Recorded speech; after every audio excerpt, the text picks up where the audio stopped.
Bilang pagkilala sa kabayanihan ng isa sa mga fallen sa 44, bagong kalsada sa Marcos, Ilocos Norte, ipinangalan kay PO2 Omar Nacionales. Sundan sa report. Sa 44 Fallen Heroes, ito ang bansag sa 44 na miyembro ng Special Action Force o SAF ng PNP na kabilang sa mga nasawi sa Mama Sapano encounter na naganap noong Enero 25, 2015 sa Maguindanao.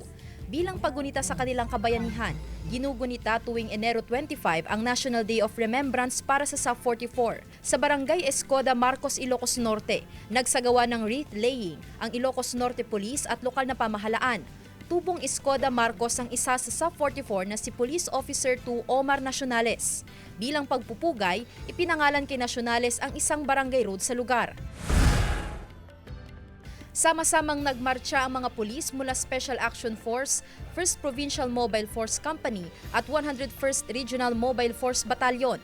Mula sa Ilocos Norte Police Provincial Office, nag-ikot sila sa mga pangunahing kalsada para sa Day of National Remembrance ng SAF 44.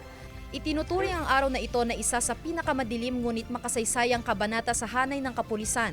Pinapanatili nito ang alaala ng kanilang kabayanihan sa kasalukuyan at susunod na henerasyon ng mga lingkod bayan. Ang mga gantong pangyayari na parte na ng history natin ay hindi dapat kalimutan. Bilang mga lingkod ng bayan, naway yung maliit na gawain na yun ay maging inspirasyon sa atin.